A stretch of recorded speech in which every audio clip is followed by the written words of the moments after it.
Hi everyone, thanks for hanging out in the kitchen with me today. This is Enchiladas Suizas Day. Now that should make your mouth water, but maybe you don't know what Enchiladas Suizas are. Swiss enchiladas is the translation from Spanish. And what makes these Swiss? Well, I think you have to kind of pair it all back to the origin stories, and there are two of the origin stories about Enchiladas Suizas. One says it comes from the Habsburg Empire that ruled over Mexico back in the 1860s, and they brought all of these pastry makers and bread bakers and brewers into Mexico, and with them came their traditions, which married with Mexican traditions, and you get this creamy sauce enchilada with melted cheese over the top of it. The other of the origin stories trails back to a fledgling company. It starts off just as a drugstore back in the 1940s. It's called Sanborn's, and they put in a lunch counter, and the next thing you know, they're doing a sort of Americanized enchilada, which is one of the reasons that I get so excited about these, with the creamy sauce and melted cheese over the top of it. And most of us in the United States, when we hear the word enchilada, think of that melted cheese over the top of it. So I'm going to show you this really classic version of it.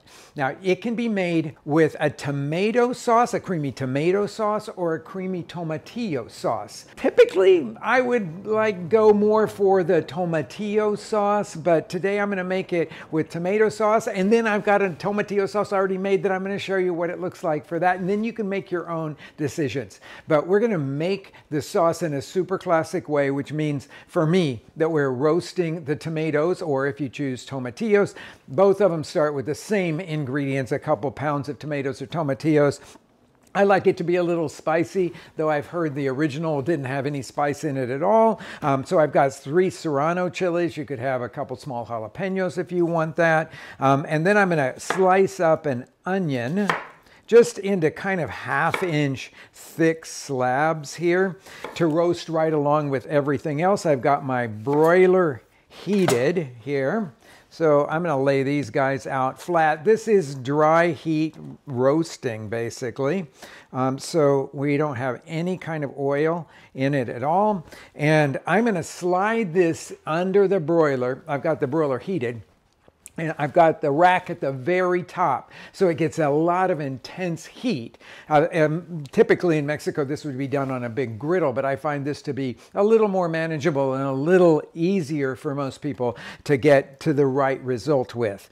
Now, I've got huge tomatoes here. Typically, I would probably do it with the small plum-shaped tomatoes. Those would roast at about 6 minutes per side, just like the tomatillos. I'm going to have to look at these while they're roasting, and I may end up taking a lot of this stuff off the tray because it'll get ready and be roasted in that 6 minutes per side, but these may take a little bit longer. So I'm going to slide this in, and I'm going to come back to you when I have them roasted and cooled off. Just as I thought, it really took a lot longer to roast these tomatoes than it did the rest of the stuff. I kind of went in there and just took them off the tray and finished the roasting of the tomatoes. These took about twice as long as a tomatillo would take, but now everything's cooled off. I put it all back on the tray, and I'm going to pull off the tomato skins. You don't have to be meticulous about this at all. If some of it still sticks on there. I mean, there are some cooks that like to leave it on there, and maybe you're one of those people, so you would just go ahead and puree it with everything intact. These tomatoes have such a small core, I'm not even going to worry about that. I'm not even going to cut that out. A lot of times you'll find that with your plum tomatoes as well. And then everything just goes in here. You don't have to cut it up. We'll let the blender do all of the chopping. There will be a little bit of residual juice that you're going to want to put. You'll really notice that with tomatillos, that they will leave off a lot of juice. So we will get rid of that tray now and make our, I'm going to call it kind of a coarse puree. I don't want it to be completely smooth.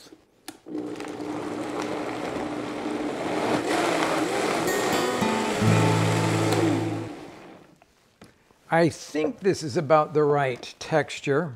Let me just show you a spoonful of it so that you can see what it looks like there. It's still got a little bit of texture to it, but it's not completely smooth. But this is going to make a really nice textured sauce. By the way, if you do use those plum tomatoes, they will cook down faster, and they will also give you a little bit more of a consistency in the sauce.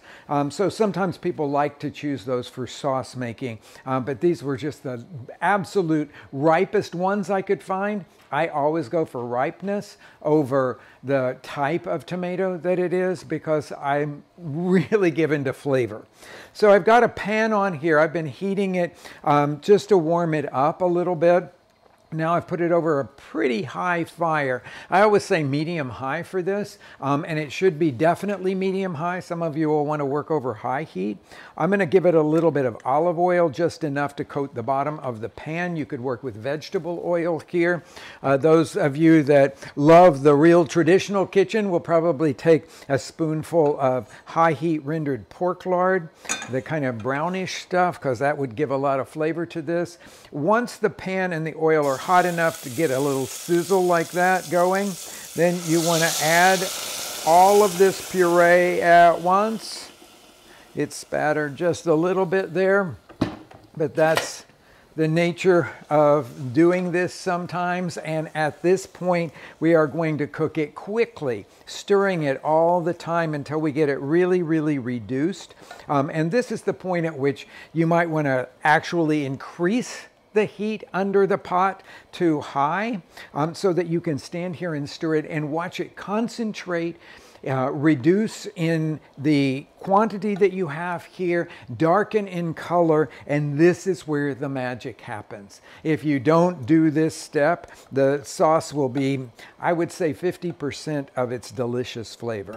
All right, it's really cooked down now. This looks like a really thick spaghetti sauce. It's almost like the consistency of tomato paste, and now I'm going to stir in here the broth, and then we're going to let that simmer at the same time as the broth goes in. And by the way, if you want to make these into a vegetarian dish, just substitute a vegetable broth here. But we're going to, at the same time that we put that in, I'm going to add the cream. This is the creamy element of the sauce. Now, when you think about what cream does to tomatoes, it adds this super richness to something that's already sweet. When you're talking about the tomatillo sauce, it balances the natural acidity of the tomatillos, and that's one of the reasons that I think I like Enchiladas Suizas best made with the tomatillo sauce. They're both really good though, and I think that there's a place for both of them. We're going to let this simmer for a little bit while we talk about the rest of the ingredients and also the tortillas, which is the most important ingredient, obviously, in an enchilada. Now, a lot of people would say that you should make your own tortillas because it's going to be the very best. I'm not sure this is the best use of homemade tortillas. And since I know for a lot of people that making a tortilla is really an investment of time and energy, and I'm not sure that they're going to shine so well in this particular way. Now, when I was in the state of Puebla, in the capital city of Puebla, in the market years and years ago, I discovered a way of approaching enchiladas that to me was absolutely spectacular. There was a woman there making tortillas, and they just grabbed the tortillas right off of the griddle, off of the comal, put the filling in it, rolled them up, and put the sauce over the top and handed it to you.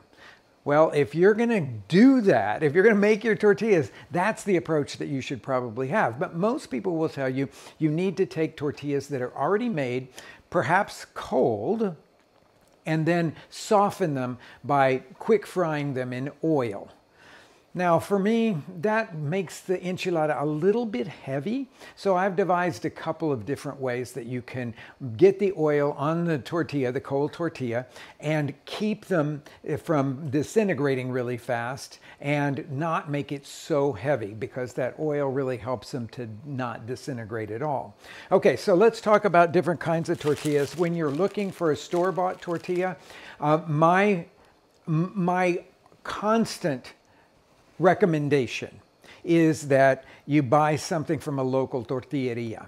And in Chicago, we have lots of local tortillerias, and they really exist all over the United States. So look for one that doesn't have any preservatives in it. Hopefully, it would be like one of these two packages here. Couple of Chicago brands wrapped in paper. That means that they've been made basically that day and brought into the shop. And if you can't find that, look for the refrigerated ones. And if you can't find that, well, you could make some good enchiladas out of frozen tortillas, but they're not going to probably have all of the deliciousness that the local brand of tortillas would offer you. So I said that you could quick fry these tortillas, and that's what most people will tell you to do. Set up a skillet and then put some oil in there and then a couple of seconds on each side and then pat them dry. Or you could do this other version of it where I take the tortillas and brush them with oil and then put them into a hot oven and let them just sort of, I guess, absorb the oil and heat up. But my absolute favorite way of working with the tortillas for enchiladas is to do this very, very quick microwave version of all of that. So I've got, if you have an oil sprayer, you could easily use that for this. But I have a pastry brush and I have a little bit of oil. This is just regular vegetable oil here. And I'm going to start brushing these guys lightly with oil. That's all it will really take here. And you'll notice I'm only, after I got the first one done on both sides, I'm only brushing it on one side because coming in contact with the other side of the oiled side of the one below will give us enough oil on there. And I need about 8 of these tortillas for doing this recipe. I mean 12 of these tortillas for doing this recipe here. So you just go through the pack, and then you need to put it into a heavy plastic bag. And we're going to microwave these guys on high, full power for 1 minute, and then let them sit for 1 minute, and they'll be in perfect shape. So no fuss, no muss, easy way of making sure that you've got the tortillas very flexible and they won't disintegrate because they have the oil on them. Into the microwave they go. You notice I did not seal this package here. And then I'm going to put it for 1 minute and turn those guys on. Now let's talk about all the other ingredients that are going to go into this preparation. I've got some grilled chicken here. Super delicious in it. You can do poached chicken. You could buy a rotisserie chicken for this. If you have leftover roast pork or roast beef, that's delicious in this. But I will tell you that one of my very favorite ways to fill these enchiladas is to do it with roasted vegetables. So think about a variety of roasted vegetables. In the fall, I like to put butternut in there. You could do roasted carrots, some red onions in there, zucchinis, of course, at any time of the year. You could always roast those. Put some mushrooms in there. But what I like to do is after I'm roasting a variety of vegetables for 15-20 minutes, whatever it takes for them to get brown and soft, is that I just mix in a little bit of that black kale, the Tuscan kale, the dinosaur kale, and put it back in the oven for maybe 5 minutes or something like that. Oh man, it just adds another texture and flavor. It's really super delicious. Now, I said these were going to have melted cheese on it. In Mexico, I can go to these really great cheese stands that have the classic, traditionally made Chihuahua cheese. It's so utterly delicious, and it has to be imported from the northern part of Mexico into central Mexico, but the great cheesemongers always carry it. That would be my #1 choice if I was going to be doing it in Mexico. In the United States, I would look for an artisan-style Jack, a Colby, a mild cheddar. Any of those things will work. Find something that suits your own taste there. Okay, let's look at our beautiful sauce here. Now it's got, we want it to be a little thicker than this, but it's getting really, really close. It's so close now that I'm going to go ahead and season it. Put a little bit of salt in it. There's a fair amount of sauce here, so it's going to take more than just a little bit of salt.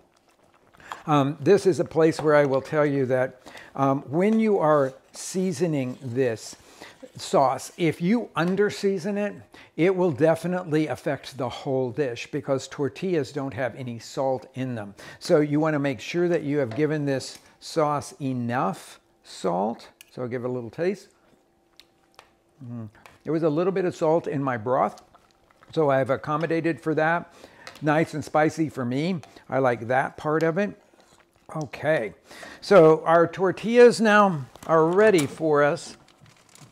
Be real careful when you pull these guys out because they will be really hot and very steamy. Now, there's two different approaches to serving the enchiladas. Most people will pick out a 9x13 baking dish, fill the tortillas with their chicken filling or vegetable filling or whatever you've chosen, and then they will put the cheese on it and bake it. That's fine, except that by the time you get them all served, they won't have as much sauce on them as you might like, and the tortillas can begin to fall apart. So my absolute favorite way to bake enchiladas is to do it in individual. These are almost look like little tiny pie pans, which would be a great thing to use for something like this. But if you have any kind of oven-proof dish that you could build these in, then that's exactly what I would use for making the enchiladas. And that way you can serve each person their own, and you know it's got plenty of sauce on it, and they're gonna be in perfect shape. All right, so we're about ready to put these guys together.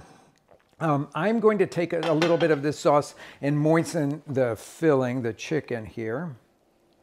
Just about like that. I'll use my tongs to kind of mix that in. I just want to give a little of the flavor to the inside of it. And lay the tortillas now out in front of me. And I'm going to show you a couple of these things here. You can just take a little bit of that filling, that chicken there, like that. And I'm going to make it with this, I'm going to make two different versions, one with this creamy tomato sauce and the second one with the creamy tomatillo sauce so that you can see what that's like. I already made that sauce. Now, when you have them like this is what I want to show you. Leave a little bit of space so that that sauce can come down and in and around. Now we've got, I'm going to fill 3 more of these guys here. With the chicken, and then you'll notice that when that tomatillo sauce comes on them, it has a little bit more body because tomatillos have a natural amount of pectin in them, which tomatoes really don't. Okay, so now we're ready to do the saucing part of this. So the first ones, I will spoon the sauce or ladle the sauce over. Now this is where I really like to make sure that every part of that tortilla is covered. Now a lot of people have a tendency to want to leave the ends exposed, but all you will get with the ends exposed is a hard tortilla. In fact, I will say that always when enchiladas are made, that everybody wants to cover them. I mean, everybody should be covering them completely with the sauce so that the flavor goes into the sauce. Now you see how that consistency is slightly different because of the natural pectins. Okay, our next step is cheese over the top. The recipe that I'm going to post with this has a small amount of cheese over the top of it, but you might want to put more than that. I like everything to shine through and not just to have melted cheese only over these guys, but all of the tortilla, the sauce, the filling, everything can really shine through. So that's the amount that I have there. It's going into the oven, and then I'll show you in about 5 minutes what these guys look like. Wow. These look really, really nice. Okay, there we have our green and our red versions of enchiladas suizas. I'm going to do a very traditional garnish. I know this is really old school, but I kind of like it no matter what. I like to put these little sliced rings of onion over the top of it. They're just, I don't know. I like the crunch of it with everything else. I like to put a few sprigs of cilantro over the top of them as well because I love the contrast. I love the fresh flavor that it offers. I think that there's a really good chance that these enchiladas will become a staple in your house the way they have been a staple in mine. So thank you so much for hanging out and enjoying the day of enchiladas suizas with me.